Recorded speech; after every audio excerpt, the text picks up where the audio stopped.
Wet aqueous. Siento el polvo y el sudor mezclados en mi piel, la oscuridad absoluta tras mis párpados vacíos. El bullicio de los filisteos retumba en mis oídos, sus risas, sus gritos, su júbilo. No ven mi rostro, pero yo los escucho. Estoy de pie entre dos columnas. Mis manos buscan la piedra fría. Sé que este es mi final, pero también mi principio. ¿Quieres saber cómo llegué hasta aquí? Escucha mi historia porque es la historia de un hombre marcado por el destino, por la fuerza y por la caída. Es la historia de Sansón. En el libro de Jueces capítulo 16, versículo 23, se lee: entonces los príncipes de los filisteos se reunieron para ofrecer un gran sacrificio a Dagón, su dios, y para alegrarse, y dijeron: a nuestro Dios ha entregado en nuestras manos a Sansón, nuestro enemigo Han. No siempre fui el hombre que ves ahora, ciego y humillado. Mi historia comenzó mucho antes, en una pequeña ciudad llamada Sora, en la frontera entre la tierra de Dan y Judá, donde las colinas se funden con el valle de Sorek. Allí, mi madre, una mujer estéril, lloraba en silencio su soledad.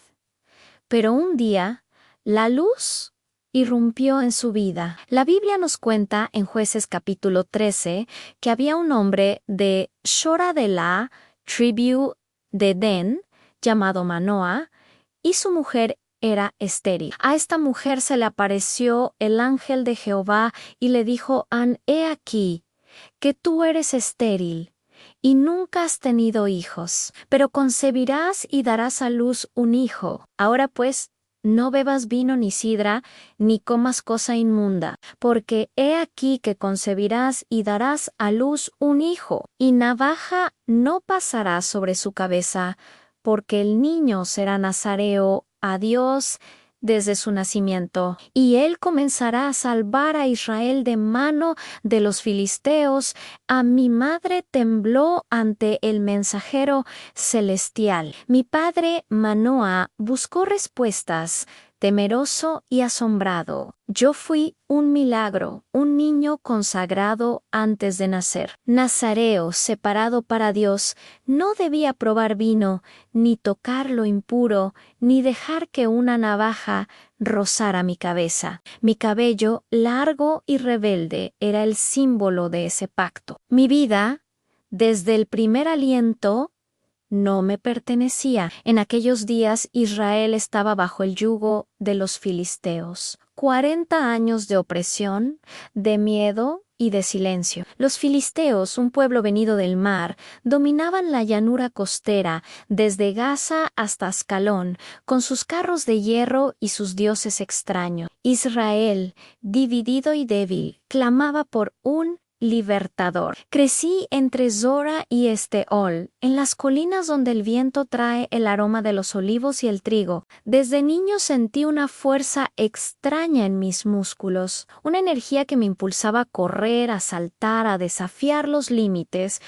Pero también sentí el peso de la soledad. Los otros niños me miraban con recelo. Mi madre me recordaba cada día: eres nazareo, eres diferente, y yo en mi corazón anhelaba ser como los demás. El libro de Jueces relata y la mujer dio a luz un hijo, y le puso por nombre Sansón, y el niño creció, y Jehová lo bendijo. Y el espíritu de Jehová comenzó a manifestarse en él en los campamentos de Dan, entre Sora y Estaol.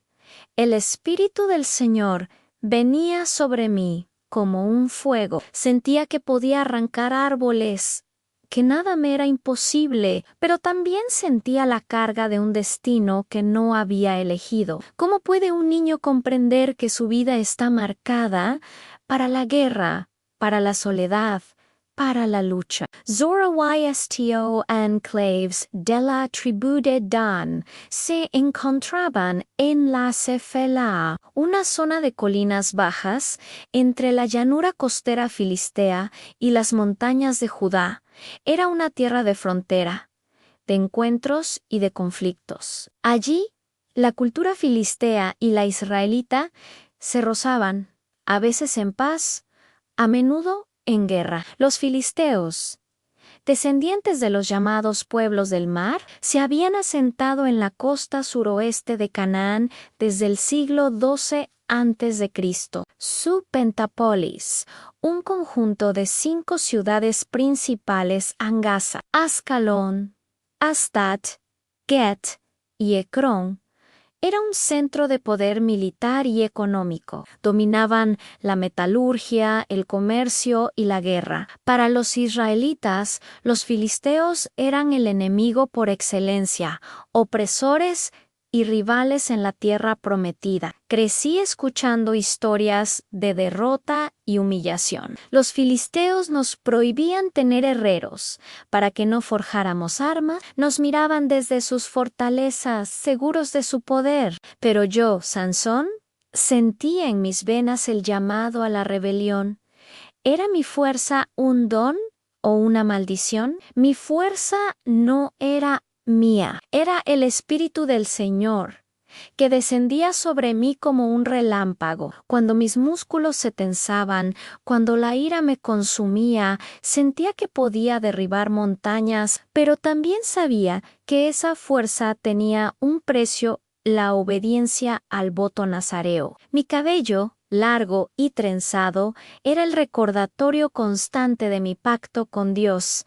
No debía cortarlo, no debía profanarme, pero la tentación siempre acecha. El voto nazareo, que se describe en el libro de Números capítulo 6, implicaba 3 restricciones principales en abstenerse de vino y de cualquier producto de la vid: no cortarse el cabello y evitar el contacto con cadáveres. Para mí, este voto no fue voluntario, sino impuesto desde antes de nacer, como señal de mi consagración y como la fuente de mi fuerza. A veces, la fuerza es una carga. Me miraban como un prodigio, pero yo solo quería ser libre. ¿Acaso la libertad es posible para quien ha sido elegido antes de nacer? Un día descendí a Timnat, tierra de los filisteos. Allí vi a una mujer, y mi corazón ardió por ella. Mis padres se opusieron, pero yo insistí. En el camino, un león joven me salió al encuentro, rugiendo con furia. El Espíritu del Señor vino sobre mí, y lo despedacé con mis manos desnudas. Nadie supo de mi hazaña. El pasaje bíblico en Jueces 14:6 dice: y el Espíritu de Jehová vino sobre Sansón, quien despedazó al león como quien despedaza un cabrito, sin tener nada en su mano, y no declaró ni a su padre ni a su madre lo que había hecho días después. Volví por el mismo camino. En el cadáver del león, un enjambre de abejas había hecho su panal. Tomé la miel y la comí, y di a mis padres. Rompí el voto nazareo al tocar un cadáver, pero el placer de la dulzura me cegó. Osiís, la vida, fuerza y debilidad, pureza y transgresión. En mi boda con la filistea, propuse un acertijo a los 30 compañeros filisteos que me acompañaban.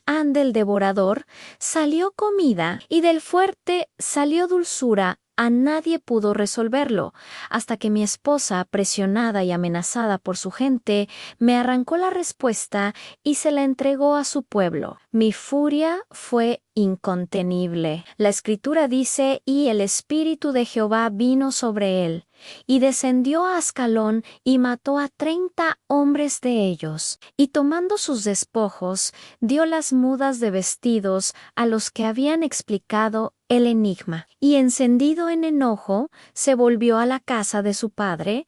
La traición duele más que la derrota. Mi esposa fue entregada a otro hombre. El ciclo de venganza había comenzado. En mi furia, capturé 300 zorras, até antorchas a sus colas y las solté en los campos de los filisteos. El fuego devoró sus cosechas, sus viñas, sus olivares. Ellos, en represalia, quemaron a mi esposa y a su padre. La sangre llama a la sangre, y hallando una quijada de asno fresca aún, extendió la mano y la tomó, y mató con ella a 1000 hombres.